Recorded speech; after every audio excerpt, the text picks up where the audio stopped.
If I could only keep 10 board games in my collection, what would they be? This is ridiculous. That's impossible. Who thought of this idea anyway?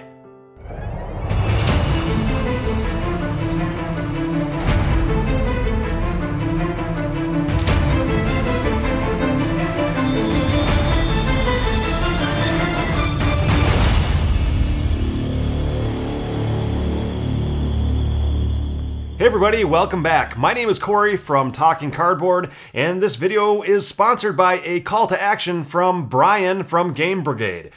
Brian doesn't know me, I don't know him, and he doesn't know that I watch his videos, but in one of his recent videos, he went over 10 board games that if he could only keep 10 in his collection, which games would those be? And near the beginning of that video, he called out all of humanity, other content creators, everybody who owns a board game on planet Earth to try this challenge, so here I am. Alright, and my number 10 on the list is Heat Pedal to the Metal. Yes, my number 10, if I had to keep only 10 in my collection, Heat would have to be on the list, simply for the fact that I've got to have a racing game in the final 10 games on Earth here, and Heat would be my racing game of choice if I had to choose one. I love the mechanisms in Heat, I love the deck building, I love the card manipulation, adding heat to your engine to like turbo boost and utilize that in various ways. The heat in your engine also clogs up your deck, but I just love how you're trying to manage that, and it really feels like a fast-paced racing game from start to finish. It plays up to 6 players, plays to a large player count, plays in a party setting very easily, which I really appreciate, and like I said, I just love everything about this game. If I had to rate this game on a scale from 1 to 10, right now it's an easy 8.5 out of 10 for me. I just really love the game that much. Everything from the different maps and variabilities and the different garage mode, you can really customize your deck, and all the different game types keeps Heat very fresh every time you play it. And I really like taking the corners in this game as well. It makes you slam on the brakes and feel like you need to accelerate out of the turn, and if you take the turn too sharply, you could spin out and have to go back to that corner and try to tackle that corner again, and it just really feels like the most involved racing game, but not too heavy, so everybody at the table can really grasp this game very quickly and enjoy it. So that is Heat Pedal to the Metal.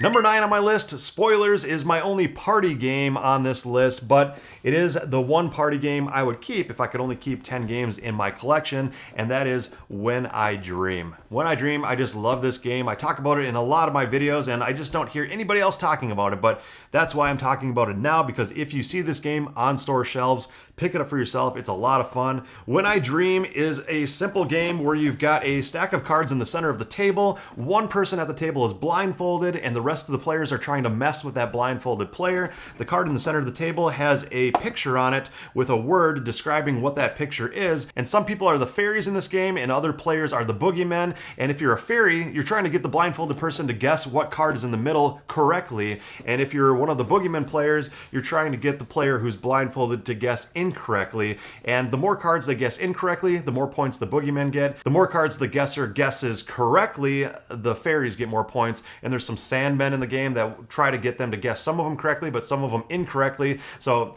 it's really fun being the clue giver side of things and also the blindfold side of things, where if you are the blindfolded player, the reason why it's so much fun is that you are trying to pick out different clues that associate with one another, so you're trying to guess that card correctly, and you're trying to pick out who's trying to throw you off too. So it's kind of fun to just use your ears to figure out who's trying to mess with you and who is trying to tell you the correct clues to guess the card correctly. So I just have a ton of fun every time I play it. When I Dream, it also plays up to, I believe, a larger player count here. If I can find it on the box, it plays up to 10 players, which is awesome, especially in a party setting or, family gatherings and that sort of thing. Playing up to 10 players is just a ton of fun, and it really plays snappy and quick as well. In this game, you're pretty much just playing until every person has gotten the chance to wear the blindfold, and then after that, you count up how many points are in front of you, and whoever has the most points wins, and you don't really even have to keep score. It's just one of those party games where keep score or not, it's a lot of fun. So that is When I Dream. Alright, and my number 8 game is a game that I believe every person in my core gaming group actually owns this game, and I own this game as well. And that's one of the criteria that I set actually before turning on the camera, is that I'm imagining that these games are not owned by anybody else in my game group. Even if they do own it, I just wanted to really narrow it down to 10 games that I would keep in my personal collection if I could only keep 10. So having said that, This game is Root. Like I said, every person in my core gaming group, I believe, owns this game. My brother owns this game. Everybody I know pretty much owns this game, and I do as well, but it would definitely be a game that I would have to keep if I could only pick 10. Reasons being is that Root is truly kind of a war-style game disguised as kind of a cutesy woodland fight game. And so the theme is really cool, and it helps people get more involved, and it helps even non-gamers have a chance to jump into it, not thinking it's going to be too heavy. But Root, it really is a heavier game that you have to spend some time with to truly understand. But once you spend enough time and really grasp some of the different factions in this game, Root is a blast to play. Each faction in this game is completely asymmetric. Like from the moment you get started with that faction feels completely different than any other faction in the game. And that's what I really like about this. This is definitely my most asymmetric game that I would keep out of the 10 if I could only keep 10.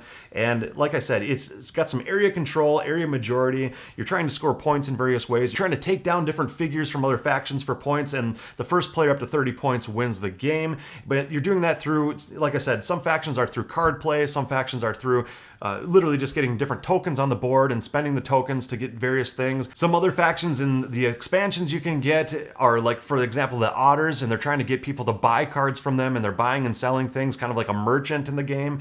And like I said, just every faction is just completely unique and completely different. That is what adds complexity to Root. You really need to understand your faction through and through, along with all the other players' factions, in order to do well. So it definitely has a learning curve, but I think once you spend time with it and really start to understand, you don't have to understand all the factions, but at least understand the majority of what the factions are trying to do. And even the simple fact that you can actually, every game try a new faction just for the fun of it. I think that asymmetry adds a lot of replayability and a lot of fun and uniqueness to this game. So yeah, Root is definitely one that I could not see leave my collection if I could only keep 10.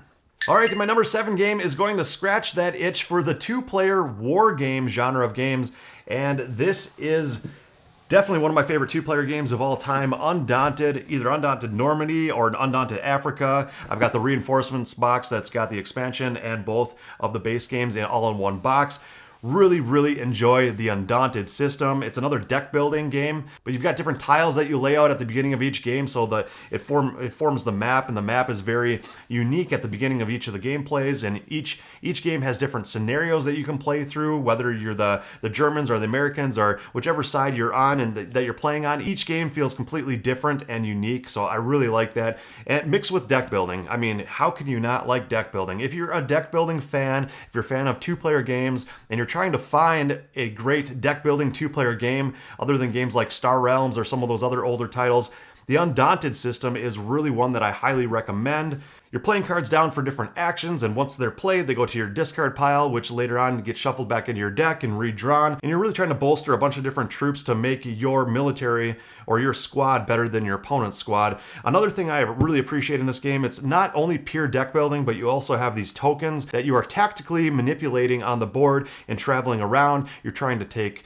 shots at your opponent and shoot them down, and the range in this game matters, and the amount of cover you've got on different map tiles matters as well. So that's a lot of fun. I guess that's probably the weakest point in this game for me, is the dice rolling. You are dice rolling to resolve combat, but the combat die is mitigated, like I said, by how far the distance is that you're shooting, or if they're within cover or not within cover, and that is a really cool system. And the last system I'm going to touch on here before moving on to the next game is that I really appreciate the initiative system in this game, where every player starts each round with 4 cards in their hand. They have to place 1 card from their hand face down, flip them over simultaneously, and whoever played the highest ranked card gains initiative for that turn. And initiative is very crucial in this game, but the higher the card you play down for initiative, that card is going to the discard pile. And also, the higher the value card, the better the card is too. So if you want that initiative, you are losing one of the best cards out of your hand for that entire round. So I think that system is really fun and unique as well. So that is Undaunted. All right, and my number 6 is the most unique game on this entire list of top 10, and it's a game, another one that I don't hear talked about very often. It's an Alexander Pfister title from 2015, and that is Broom Service. Broom Service is just fantastic. I really, really love this game, and I think more people should know about it and be talking about it. And if you have now heard about it for the first time, go out and try to get your hands on one. I don't know if there's many copies on the secondary market or on store shelves anymore at this point. Like I said, came out back in 2015, so it's a little bit older now, but Broom Service is just a ton of fun. I love a lot of other Alexander Pfister titles like Great Western Trail and Blackout Hong Kong and other games like that, but Broom Service, if I had to keep one of them for its uniqueness, it would be this game, Broom Service. So in Broom Service, everybody's got a hand of 10 cards, and you only can use a few of them each round. What makes this game really unique is that each card has two different actions on it. One is a better version of the other action. So one is more of the main action, and the other one is like a cowardly action. What makes that really unique is that each player, when it's your turn, you have to play a card down and say whether or not you're going to use the main action or the secondary action. If you choose the secondary action on the card, yes, it is weaker, it gets you less resources, less movement, and that sort of thing, but you automatically get to do that action. But if you choose the stronger version on the card and somebody else has that same card in their hand, they can now play it after you, claiming that they are using the main action, which in turn you don't get your action at all. So it's really kind of that tough balance where you take the weaker action because you know you're automatically going to get what it does, or you're going to try for a really strong action on that card and hope that nobody else around the table chose that card in their hand for that round. So like I said, everybody has the same 10 cards in their hand, and they choose a few of them to use it during each round, and you're trying to outguess and outwit your opponents on what cards you think they're going to keep for the round and what cards you're going to keep to try to do different things. And you're just basically collecting these potions and trying to fly them to these different witch towers and deliver them. It's kind of a pick up and deliver game where you're delivering these potions for victory points, and it's just a lot of fun. It's kind of a medium weight or lightweight game where there's not a ton of complexity with the pick up and deliver side of it, but the card play is so unique and so much fun and creates a lot of laughs every time we play this game. So I had to include it on my list here. All right, and my number 5 game is probably the oldest game on my list, or at least not this version of it, but the first edition version is the oldest game I've owned one of the oldest games I've owned out of my entire collection, and that is the Castles of Burgundy. Castles of Burgundy, one of my favorite, if not my favorite, Stefan Feld game of all time. Stefan Feld is one of my favorite designers of all time, so that makes a lot of sense why I would have Castles of Burgundy in my collection. And I know Brian from Game Brigade had Castles of Burgundy on his list as well, and he's not as much of a Euro gamer as I am. I love my Euro games. He doesn't really seem to like Euro games that much, but he still had it on his list, and that is a testament to how great this game really is. Castles of Burgundy, very simple. I had to include a tile placement game on my list because I just enjoy tile placement so much. A lot of my friends enjoy tile placement, a lot of my family enjoys tile placement, and Castles of Burgundy mixes tile placement so well with a simple core mechanism of just rolling 2 dice on your turn. You roll out 2 dice, and depending on what values are on those dice, you use those to do various actions around the main board. Some of the actions are just picking up tiles and placing them near your kingdom to then later place into your kingdom for victory points. You're trying to fill out these little spatial elements on your board to try to get victory points. You're trying to collect tiles before other players. You're trying to turn in these different goods tiles for victory points, and it's just points, point salad all over the place. But I just love how you are just using the values on those 2 dice to do all these different actions. So you've only got 2 actions on your turn. The game plays at a fast clip, plays really fast, but very crunchy and thinky all at the same time, and is really fun to try to fill out your personal player board in your duchy with castles and different tiles that give you special abilities and tiles that give you victory points and all that sort of thing too. So Castles of Burgundy would definitely be my go-to Stefan Feld game, but also my go-to tile placement type Euro game too. So that is the Castles of Burgundy. All right, my number 4 game fills that niche, or kind of scratches that itch for me for the auction style of games, and this game is Cyclades. Cyclades, yes. One of my favorite all-time kind of auctioning action point selection games mixed with area control.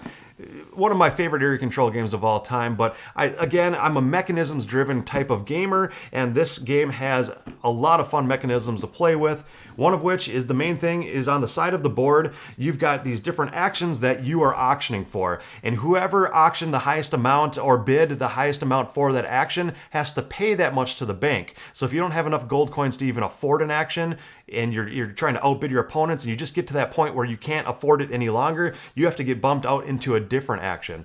So there are actions as far as moving your ships on the board or moving your troops and trying to area control and fight with one another, and just a ton of different things going on in Cyclades with that. But it really revolves around that core mechanism of bidding for your actions that I really love and appreciate. So it's got a fine balance between going out on the map and trying to collect more coins so you can better outbid your opponents on future turns, but also that area control element to the game too, where you are really fighting over a few different win conditions. Everybody has all the same win conditions, but they go about it in different ways. So Cyclades is a lot of fun every time we play it. Another game that just creates a lot of tension, but is really fun to try to outthink and outbid your opponents too. So yeah, not really so much an auction, but more of with that core unique bid system with dudes on a map, area control mixed into it. So that is Cyclades. All right, and my number 3 game on the list is a game that mixes deck building with worker placement,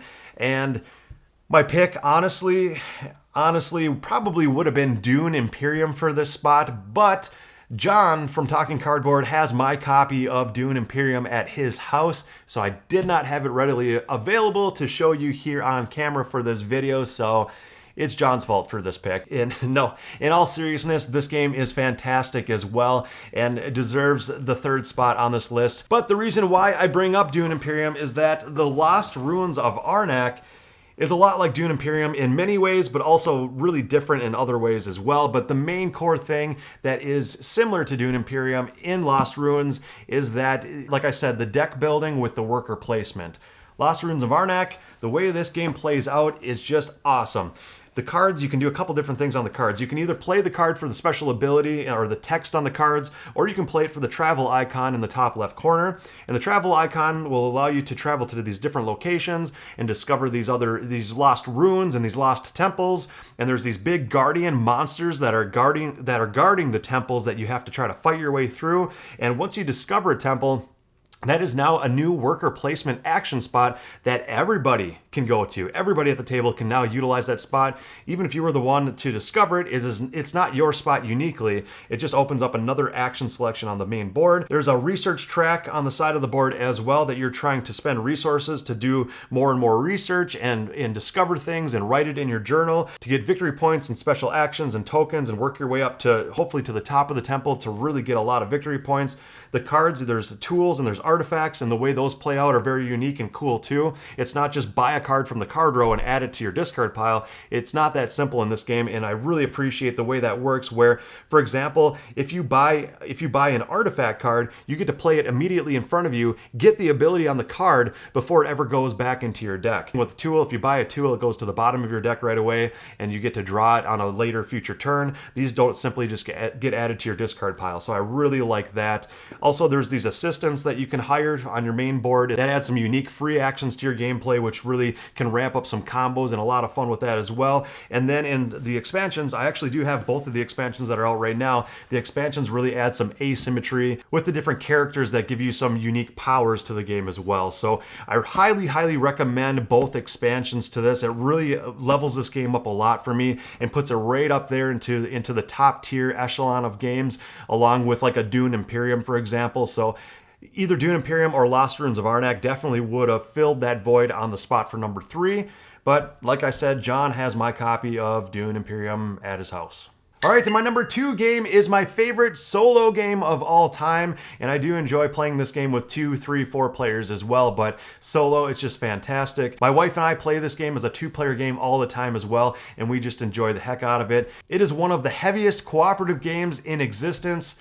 And I say one of the heaviest because technically Mage Knight can be played cooperatively, and I would say Mage Knight is even heavier than this one, but still, this is definitely one of the heaviest cooperative games, and one of the heaviest and best solo games ever created, and that is Spirit Island. Spirit Island, yes, it's gotten a ton of buzz over the last few years, but for good reason. Just got a plethora of different factions you can play with in this game, and each faction feels completely unique. You've got an island where these settlers are trying to settle on your island, but you are trying to scare them off and add fear into their heads to scare them out of the land because you want the island for yourself. The spirits are protecting the natives of the land, called the Dahan or the Dahan, and they're not only protecting the natives, but also trying to protect the island by keeping other settlers from basically exploring the island. So in Spirit Island, it's a very, very tough game too that I really like. It's a challenge every time, it's a puzzle every time, but it is a fun one at that.